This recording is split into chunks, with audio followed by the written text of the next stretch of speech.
উলুবেড়িয়ার বীরশিবপুরে pattern কারখানায় ফের শ্রমিক বিক্ষোভ। কয়েকদিন আগেই বেতন বৃদ্ধি সহ একাধিক দাবিতে আন্দোলনে নেমেছিলেন শ্রমিকরা, আর এবার আজ সকাল থেকেই ফের স্ট্রাইকে সামিল হয়ে বিক্ষোভ দেখাতে শুরু করেন কারখানার কর্মীরা। শ্রমিকদের অভিযোগ, দীর্ঘদিন ধরে কাজ করলেও সেই অনুযায়ী বাড়ছে না বেতন। বর্তমান বাজার দরে সংসার চালানো কঠিন হয়ে উঠেছে বলেই দাবি তাদের। তাই আজ কাজ বন্ধ রেখে কারখানার সামনে জড়ো হয়ে প্রতিবাদে সামিল হন বহু শ্রমিক। বিক্ষোভকারীদের একটাই দাবি, আমাদের বেতন বৃদ্ধি করতে হবে। ঘটনাকে কেন্দ্র করে এলাকায় উত্তেজনা ছড়ায়। পরিস্থিতি সামাল দিতে মোতায়েন করা হয়েছে পুলিশ ও কেন্দ্রীয় বাহিনী। কারখানার সামনে বাড়ানো হয়েছে নিরাপত্তা।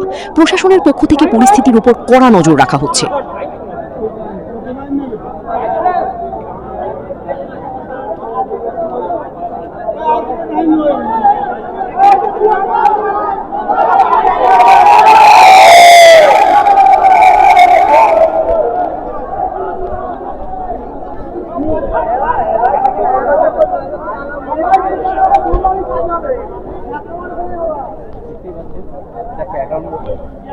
প্যাটার্ন কারখানা, এখানে পুলিশ থেকে শুরু করে কেন্দ্রীয় বাহিনী তারাও এসেছে।